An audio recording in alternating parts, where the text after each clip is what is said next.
ভিডিওর ওপর থাম্বনেল কিভাবে লাগাবে? থাম্বনেল লাগালেই ভিডিও ভাইরাল। চলো স্ক্রিন রেকর্ডারের মাধ্যমে তোমাদের শিখিয়ে দিচ্ছি, চলো শিখে নাও।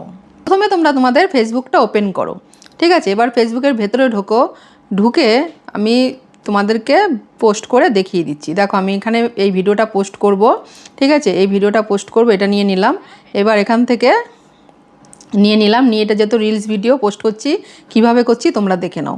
এবার এখানে আমি আমার যে বিষয়ে রিলস সেটা আমি এখানে দিয়ে দেব, ঠিক আছে? দিয়ে দিলাম। দিয়ে এবার নিচের দিকে আমি এটা অ্যাড প্লে লিস্ট সিলেক্ট করে দিলাম। দিয়ে এখান থেকে বাকি যা আছে দেখে নেবে, সব ঠিক আছে, ঠিক আছে? এবার স্টোরিজটা সবসময় পাবলিক থাকবে।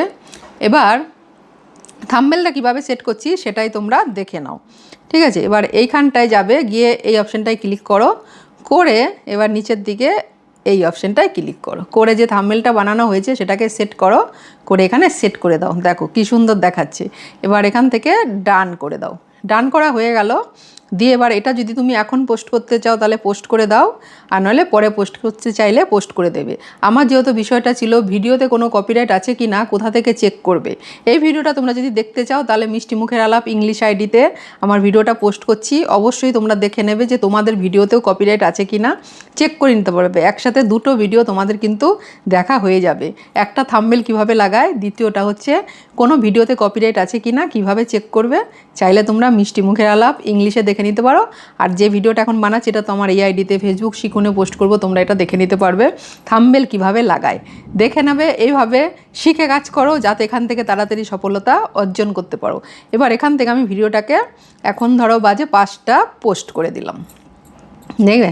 এটা এই আইডিতে মিষ্টি মুখের আলাপ ইংলিশ আইডিতে পোস্ট করে দিলাম। তোমরা চাইলে এসে দেখে নিতে পারো যে কপিরাইট কিভাবে চেক করতে হয়। এইভাবে তোমরা থাম্বনেল সেট করতে শেখো, থাম্বনেল বানিয়ে সেট করে দাও, দেখবে তোমাদের যা ভিডিওতে ভিউজ আসতো তার থেকে বেশি ভিউজ আসবে। ভিডিওটা সেভ করে রাখবে যাতে ভুলে গেলে আবার দেখে করে নিতে পারো, আর অন্যকে দেখার অবশ্যই সুযোগ করে দেবে। আর এতক্ষণ ধরে আমার সাথে ভিডিওটা দেখার জন্য তোমাদেরকে অসংখ্য ধন্যবাদ।